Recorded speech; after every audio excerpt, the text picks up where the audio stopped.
Live from all over this beautiful land, this is the Testosterzone with Noel, Keith, and Steve. Take it, boys!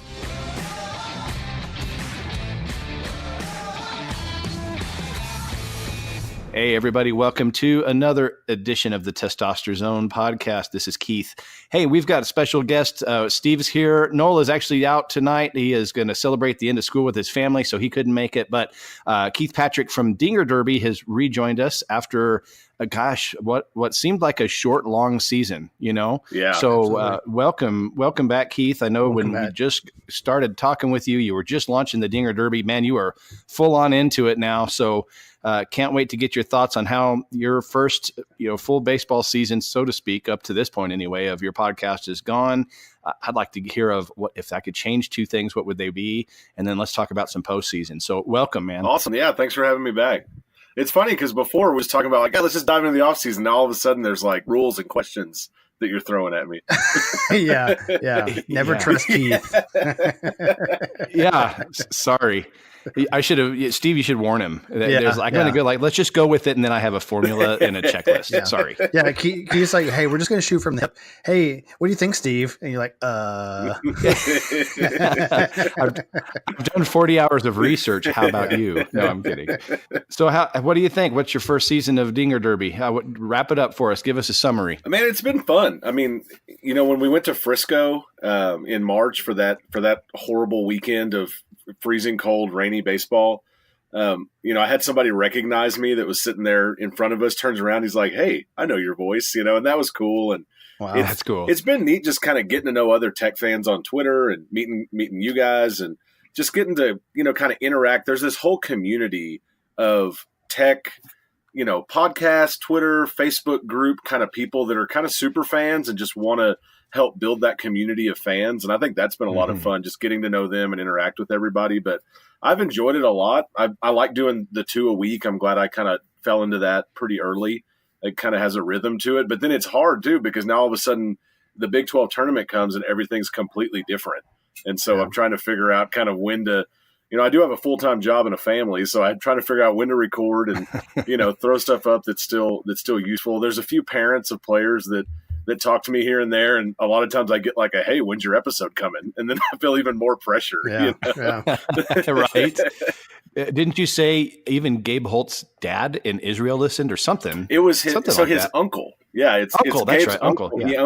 He owns like a drone business, and he cool. goes all over the awesome. world doing drone stuff. And there was a while there where he went from Italy to Israel and a couple other countries. And so all of a sudden my downloads internationally started blowing up as he went around. Awesome. And he was tweeting at me and stuff. So that was pretty cool. But it's just been neat to get to know folks. And that's how baseball always is. Whether you're sitting in the stands or doing it on Twitter, it's a much more, I don't know, just because of the smaller atmosphere, it's just much easier to get to know people. And you're kind of just sitting around a little bit more often. Somebody said the other day, and it struck me, in a 3.5 hour baseball game, I think it was Jeff Haxton. I was listening to a podcast he was on, and he said, 3.5 hour baseball game, the ball's only moving for 12 minutes. Yeah, and that's true. It really struck amazing. me, because I've always loved the time between in baseball. That's what really makes it fun. It builds anticipation, especially in big moments, but it also gives you a lot of time just to interact with the people around you. That's true. That's fun. That's crazy. I never really put that timeline into thought, but you're right. It's funny. I was, I mentioned I was watching the Astros game, and so Brad Miley was pitching tonight for the Astros, and he's the quickest pitcher in the league between pitches. I think the average player takes 40 to 50 seconds in between pitches.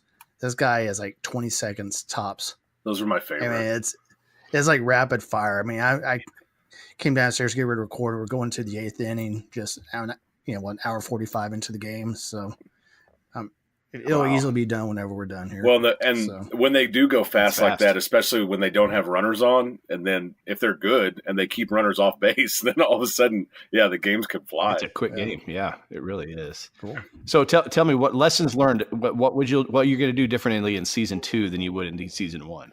I don't know. I haven't really had time to kind of sit and reflect yet, because I'm really thinking about what's coming and what the postseason is going to look like. I really wanted to have more guests on, and I found out how difficult that can be from a timing standpoint, especially when you're trying to my time slots are pretty particular. Like I try to record after a weekend series so I can preview the midweek, but then I want to record after the midweek before the next weekend series starts. So I don't have a whole lot of like a big window.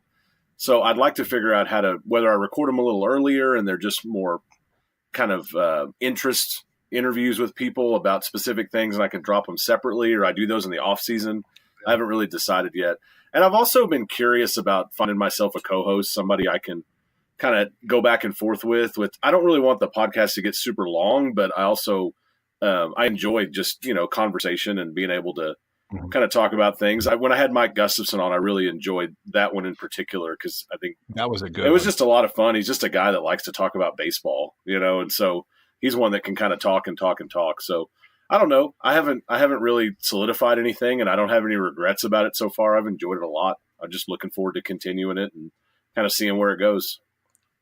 Well, you've had a great season, and I've enjoyed. I've listened to every episode, and it's been great. So thanks for putting out some awesome content. You've taken a lot of time with your research, and it shows. And really appreciate people who take the time to do a good, solid podcast. Unlike us that fly them from the head, whatever.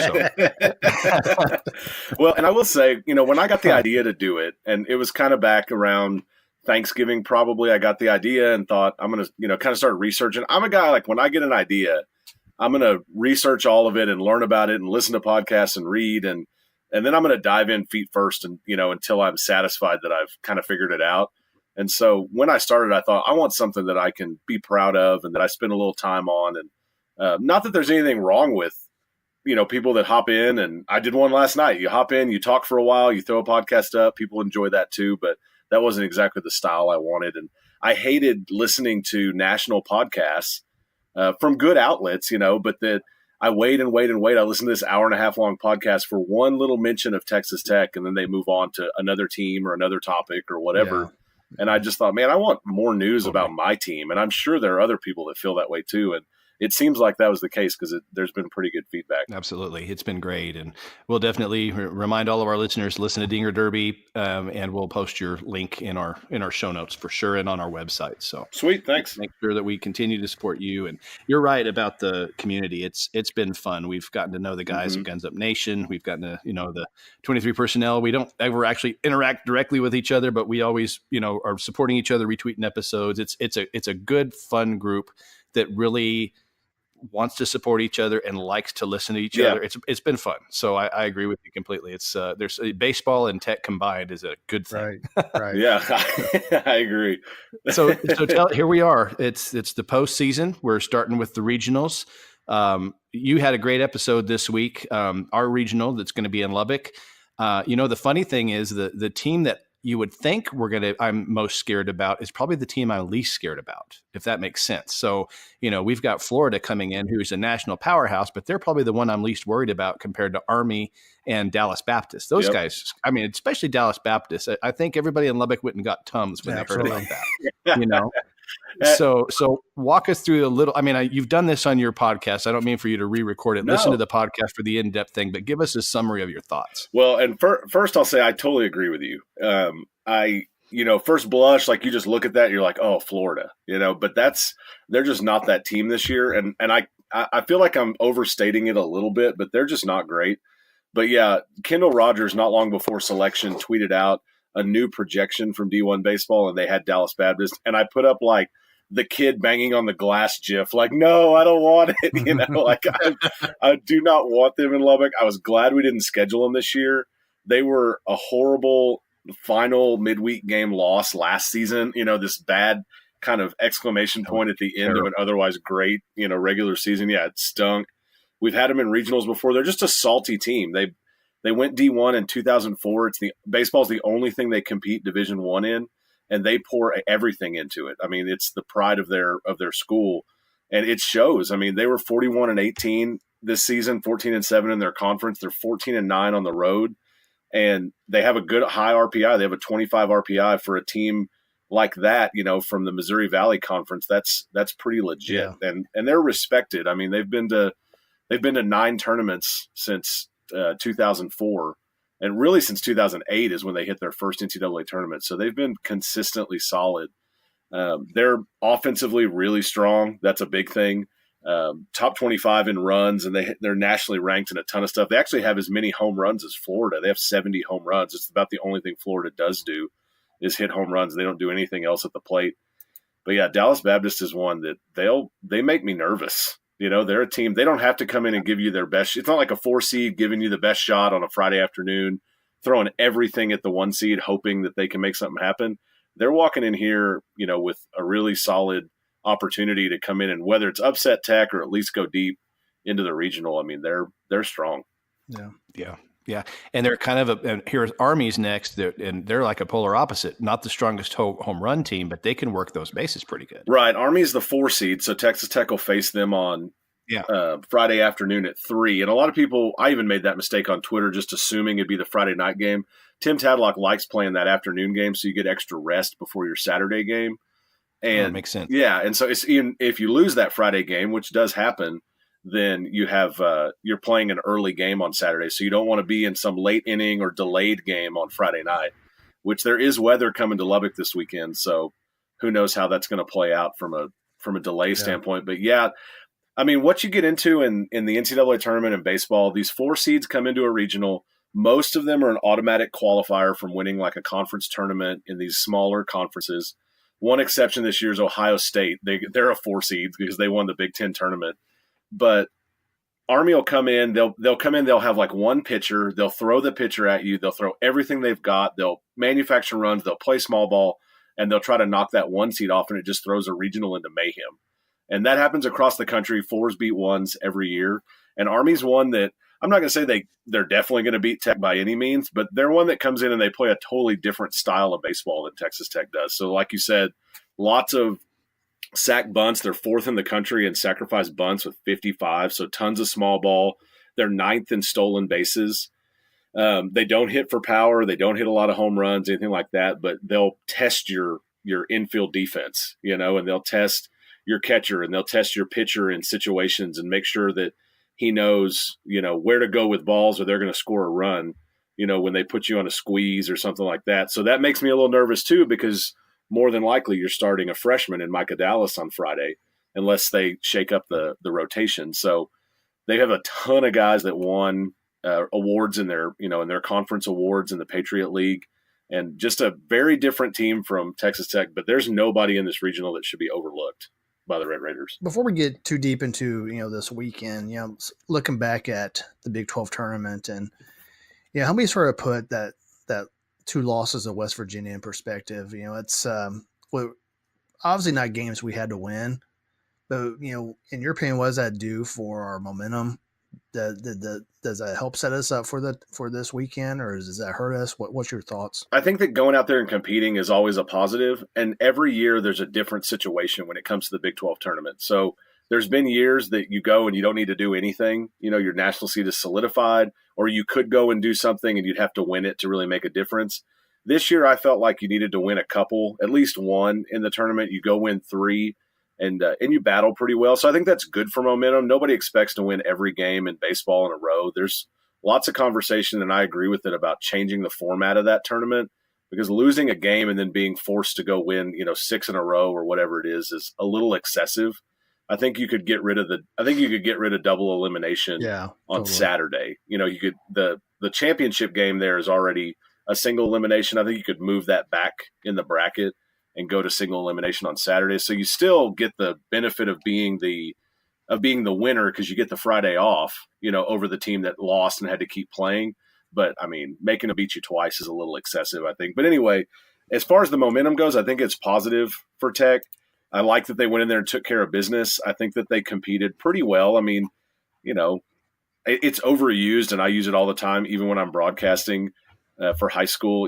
That's the way baseball goes, and sometimes that's what it is. I mean, you go get combined 1-hit shutout by West Virginia, and it's frustrating and you hate to see it, but that's just the way it is sometimes. But I think you competed pretty well. And West Virginia, that's the other thing, they had something to accomplish. They had to get in there and really battle in order to get themselves a host, and they did that. That's why I was surprised at Oklahoma. Oklahoma had the most to gain from the Big 12 tournament, and they did absolutely nothing. And they had an opportunity to work themselves into a hosting scenario where otherwise they had nothing going. Not into a hosting, into a tournament bid. So it sure be great if they moved that tournament to Dallas or. I was just thinking, who in their right mind had a tournament in Oklahoma during tornado season? And that's what's sad, because I sit and keep my scorebook, and you look at the stat deal, and it tells you there's 6,000 people there, and I'm like, baloney. There's no way that there's 6,000 people in that ballpark right now. I mean, it's empty. People don't even show up for the Oklahoma schools, and it's a cool ballpark, and Bricktown's a cool area. Yeah, but nobody's going. Nobody cares. And my beef with it, most of the time these tournaments don't matter to a team that's good. It's to somebody that's trying to get something extra or work their way in, with an AQ. Well, get rid of them. I mean, just give the automatic qualifiers to the regular season champions. And there's all this complaining by northern schools about not being able to play, and they want to move the season back. Get rid of conference tournaments. You just earned yourself 2 weeks to move the season further back and start a little bit later so northern schools can play. I mean, I don't like them, and there are cool moments, like the Big Ten played their conference tournament at TD Ameritrade, where they play the College World Series in Omaha. Well, Nebraska had like 18,000 fans show up for that. Wow. So that's great. What else are you going to do? Yeah, they're 30 miles away. So that sounds great. Good for them. And they still lost 3-1, and Ohio State took the game. But I mean, that's a cool atmosphere, but it's not going to happen in Oklahoma City. I mean, Josh Holliday from Oklahoma State has been making videos. They're all over Twitter, him basically begging their fans to come and give them some sort of home field advantage, because Oklahoma State's hosting at Chickasaw Bricktown Ballpark in OKC because of all the rain they've had in Stillwater. Oh, wow. So Oklahoma State's got a team in the regional that they're hosting, and their softball teams in the Women's College World Series, both in Oklahoma City, and they're still having to beg people to come show up and support them. That's nuts. That's bad. I'd love to see that thing move to Frisco. Oh, yeah, totally. That'd be awesome. There. Even the new Ranger Stadium would be great. Oh, yeah. That'd be cool, too. Yeah. That would be cool. Dr. Pepper Ballpark's a great one. Heck, move it to Amarillo. Yeah, right? Yeah. Come play where the Sod Poodles play. That's right. Let's do the Sod Poodle Park. Let's get it done. I can't wait to get a Sod Poodles hat yet. Yeah, I gotta enhance my sports gear with some Sod Poodle stuff. I was talking to go a long way. I was talking to somebody today. They said it's amazing. It's a great ballpark, and they said like the whole outfield is one long bar rail that you can sit at. I mean, wow. They said it's really cool. A bunch of guys went up there a few weeks ago, kind of baseball fan guys went up because Jacob Patterson came through playing, and I think he pitched when he was up there. Yeah, and there's several guys. I think Grant Little, Hunter Hargrove. There's several guys that are kind of on the verge of getting moved up to 2A. And when they do, they'll be rolling through Amarillo and Midland pretty regularly playing. Wow. So that could be pretty neat. That is great. Patterson is my son's favorite Tech pitcher of all time. He loves his style of throwing, where he like basically turns and his whole body faces second base before he pitches. Loves that. Apparently, he tried. It's even more pronounced now. Is it really? I didn't know how it could be more. Yeah. Wow. Yeah. I remember he tried to do that a couple of times. I'm like, son, don't stop that. Blow out a knee. Yeah. He was kind of the epitome of the guy that trots out and the dad leans over to the son and goes, see, you don't have to be an athlete to play baseball. Because, I mean, he had the big old feet, and he's just kind of this gangly dude that came out there, and then he was just filthy. He'd tear it up. Oh, yeah. Gosh, I loved watching him pitch. It was great. So what's your thoughts about this whole, I mean, you mentioned a little bit on your podcast, if we end up winning out, Oklahoma State ends up winning out, here we are, Big 12, here we go again. What's your thoughts on this whole meeting in the same tournament, stupid. In the same conference this early? I think so. The committee wants to play Patty Pure and talk about how they said that what they specifically said was we ranked everybody, because starting last year, I think they made, all of the 16 seeds, all the 16 hosting sites were ranked. So it used to be you just got the top 8 and then the bottom 8 were just a jumble. There was no rank of them. And so the committee's coming out and saying, well, we ranked all 16 based on merit. We didn't look at any of the matchups. Well, I call baloney on that too, because there's what it looks like they did when you kind of pull the bracket out and really look at it.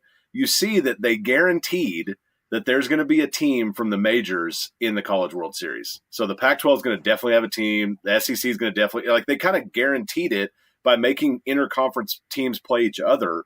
You guarantee somebody's going to get there. Sure. Where, if Tech was matched with a Vanderbilt or whatever, then there's no guarantee, is it going to be the Big 12 or the SEC? So you suck out the fun of baseball and competing and force it, where that you're going to have everybody represented, which then means you have big school fan bases that are going to travel to the series. And so in my mind, there's a money element to it, making them do that. But 5 of the 8 super regionals are going to be, if chalk holds, that's the big conversation. If the 1 seeds all win, 5 of the 8 super regionals will be conference matchups. Couldn't imagine money being a factor. Yeah, who would think? Yeah. And I'm usually not the cynical conspiracy guy, but in this one, you're just like, come on. It's obvious. Yeah, why would you're the committee? You sat in that room for like 18 hours. You had to have noticed, like, oh, hey, look at all these conference matchups we might end up with in the super regional. Maybe we should swap those around. And he tried to say, and I don't remember if I said this on my podcast, but he tried to say, well, imagine the atmosphere in that super between 2 SEC schools. Well, the atmosphere would be rocking anyway. A super regional in Lubbock, Texas, doesn't matter who you're playing, is going to be an awesome atmosphere. It's going to be sold out and look great on TV and sound great and all that. Like, you don't have to manufacture it by us playing Oklahoma State, who we already swept at home. Well, I tell you, our regional sold out quick. Can you imagine a super regional too? It's well, and I saw that and I was excited, and then I kind of saw a little bit more. It sold before tickets even went public. It sold out before they actually sold anything. Oh, season ticket holders. Yeah. Season ticket holders, and they opened it up to Red Raider Club members to request tickets. So it sold out before anybody in the public, non-season ticket holders even had a chance to buy.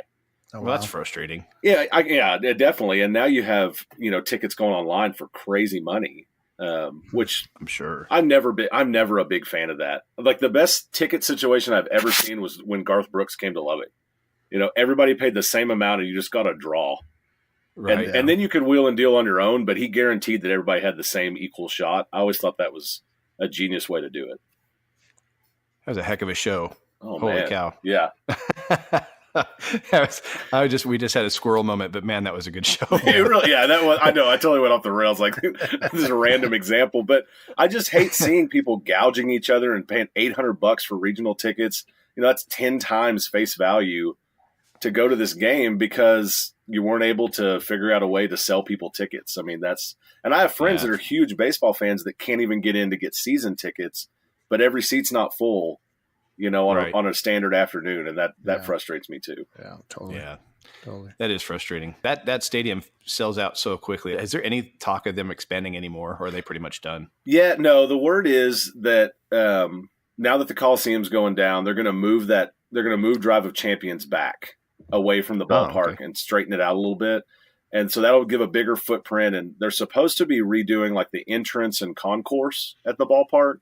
And then they're going to finish out the suites down the third base line, so it's symmetrical.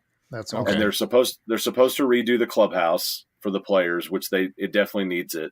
It does. Yeah, and I wish they could find a way to just put some permanent outfield bleachers. Because you could do a pretty easy $5 walk-up ticket or something simple all year long and let people sit out there, or do a berm. Or there's just so little room out there with the sidewalk and the road. They're a little bit landlocked, but I think they can be creative, and make a little bit better atmosphere. We should do our own version of Fenway. Just, bring the left field wall in a little bit and then raise the seats up above the left field fence. We'll have our own that'd be cool. Green Monster, called the Red Monster. You can have the Red Monster. and you're sitting on top of the visiting bullpen. Yeah, God, that'd be awesome. Yeah, sucks to be them. Shoot, I like Amarillo's idea. Let's just make one long bar out there. That'd be all right.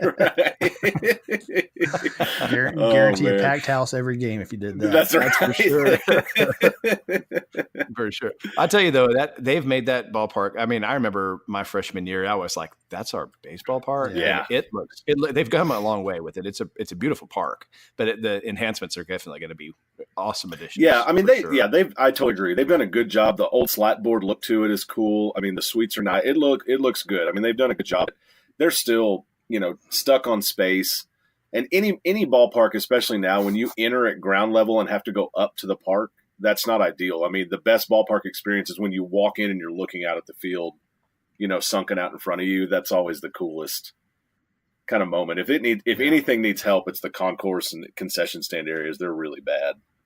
and it's tough when you see 30, 40, 50, $60 million ballparks going up at other power schools. And you have to start thinking like, hey, if you want to continue to compete at the level that you're at, then there's going to have to be a commitment made at some point. Yeah, you're absolutely right. I'll tell you the last time I've been in that stadium was Keith was there, and it was when I was still in college, and we were hosting the Southwest Conference baseball tournament. That's the last time I've been there. I've been by it. I've walked around it, so I'm much more familiar with the changes. But actually being inside and then watching a game, that's how long it's been for me. So I got to get back. Yeah, it's way different.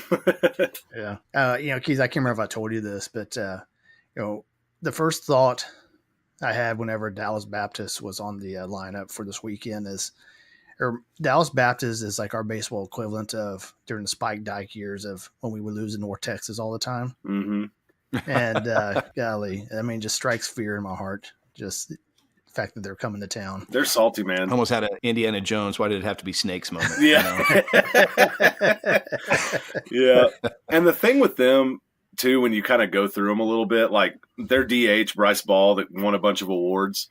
He's got 17 home runs, but he's also got 47 walks. So he's kind of Cam Warren plus, but then Josh Young drawing walks all the time. And they've got a couple of real salty pitchers also that have fantastic stats and are really, they could make a run. They truly could. And it's always hard to equalize the level of competition. You're comparing them against the Missouri Valley Conference, so that's a little different too, but you don't know till you're all there. And Tech certainly can't come in sleeping. They need to come in bats hot, pitchers need to be on. It's not, you don't want to have one of those, it's his off night and we're going to have to pull him in the second, and piece it together, because that will really screw you for the weekend. So your thoughts, what are your thoughts of people who will probably appear in the College World Series? Oh, geez. Man, that's so hard.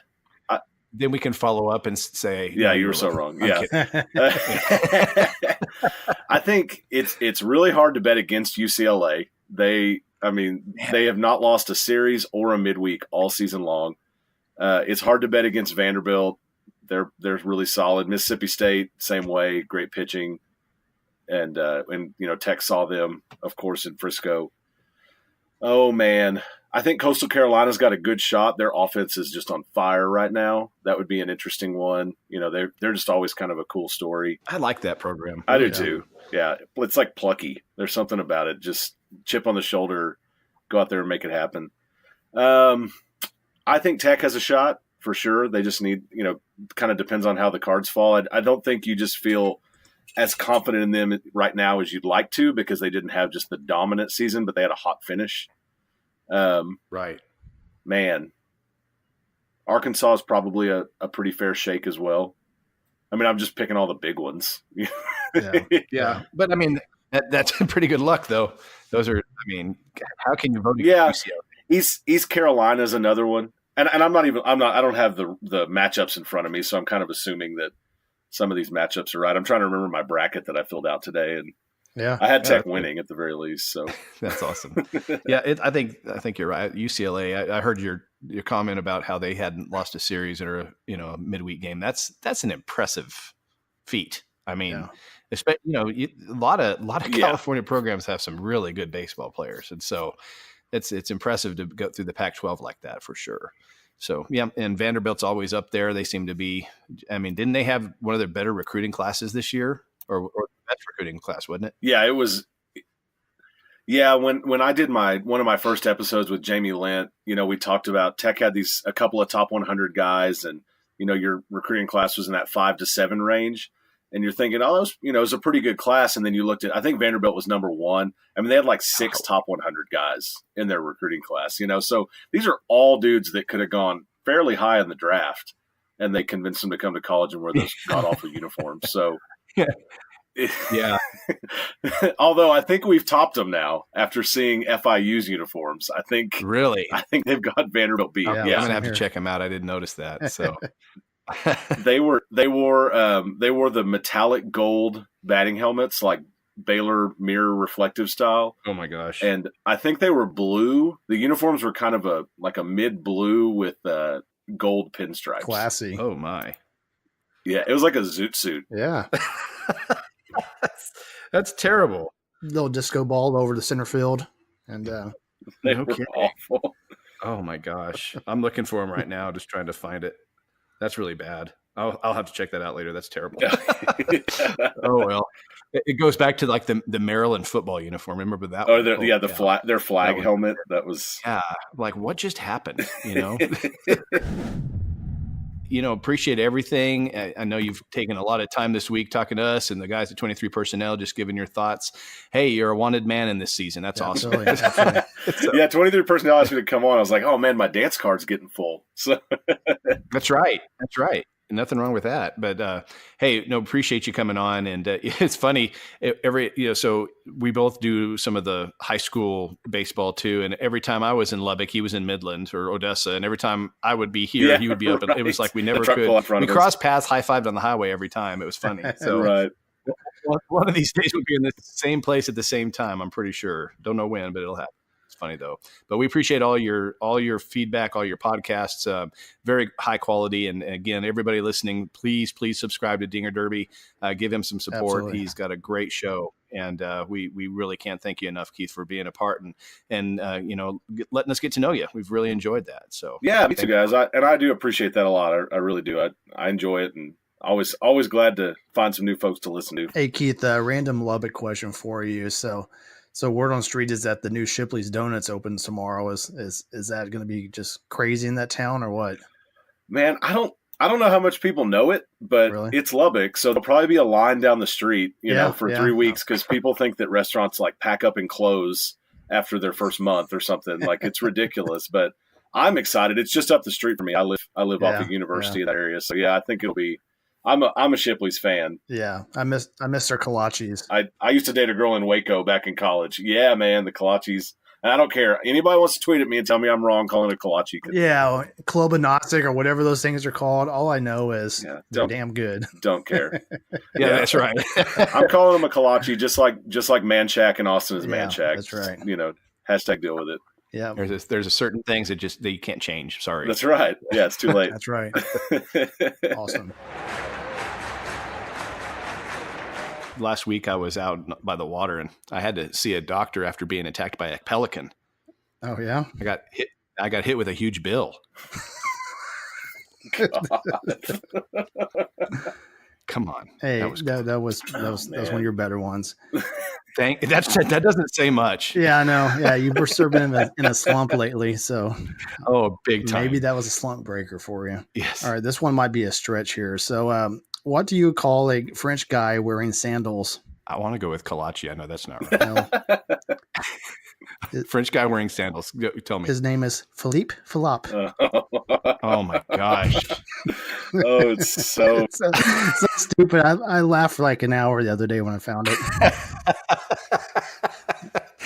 I've had many of those where in my head it was brilliant, and then I said it. I'm like, I'm sorry. Yeah. I'm sorry, but that wasn't bad. I'm going to tell that one tomorrow. Of course, so you got to. Philippe Philop. So a guy goes to a costume party, nothing but a naked woman on his back, and somebody asks him, what are you supposed to be?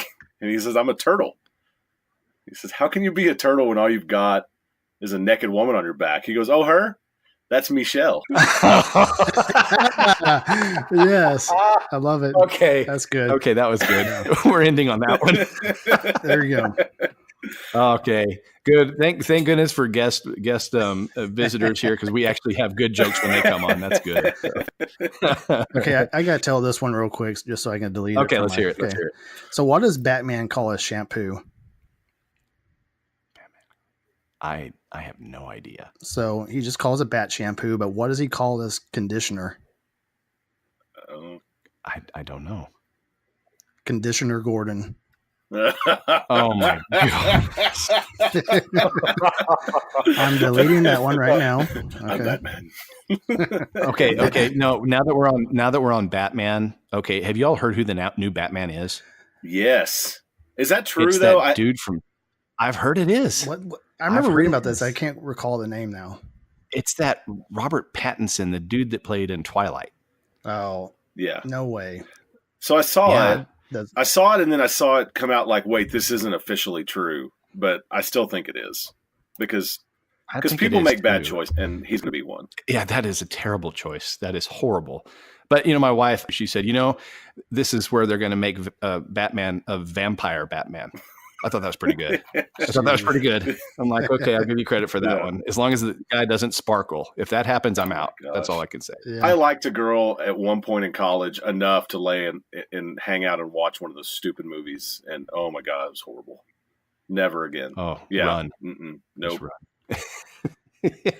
You really liked her. Man. I'm just saying. At that point. Should have known better. Yeah. And I like reading like some of that young adult stuff. Like I'm a Harry Potter fan. I read Hunger Games, like that stuff. And occasionally somebody will say, well, did you ever read that? No. Why would I do that to myself? No. I don't want my eyes to bleed. Come on. My opinion, they need to bring back Michael Keaton one more time for Batman. Just do it. To me, he was the best one out there. And he was good. Did y'all see his? He's been awesome too. Yeah. Do you see his?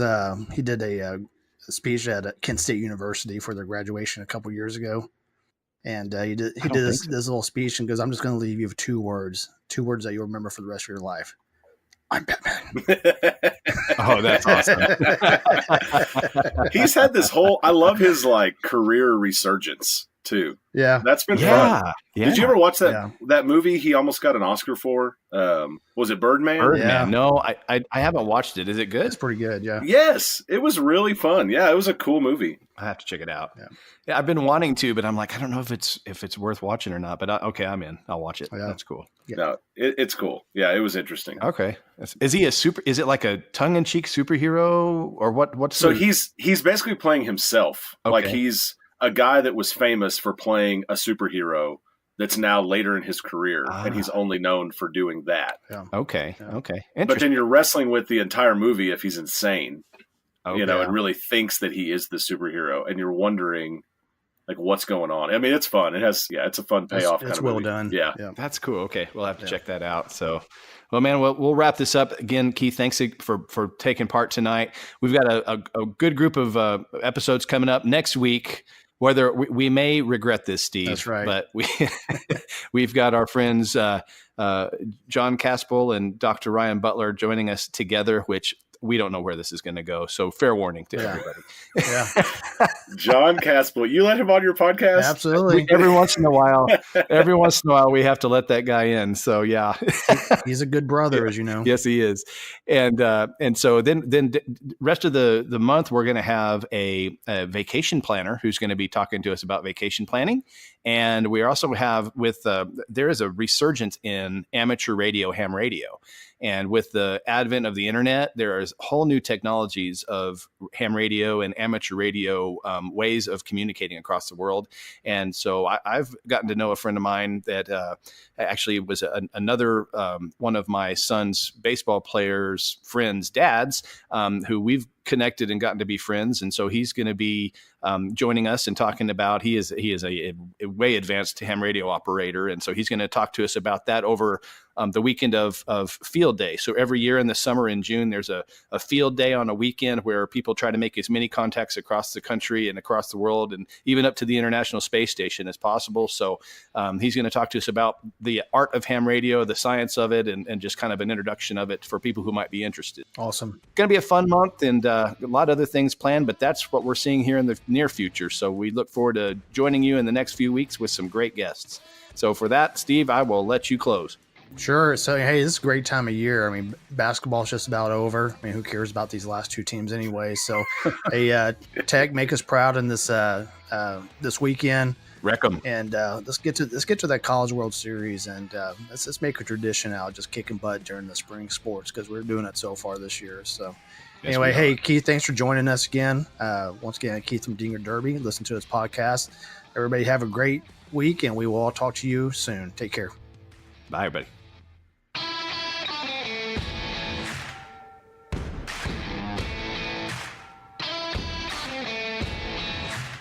Hey, thanks again for listening to the Testosterzone. We sure had a blast visiting with you.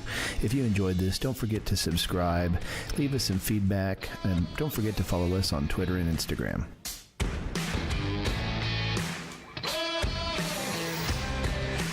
All Testosterzone Podcast episodes are written and produced by Noel, Keith, and Steve unless otherwise noted.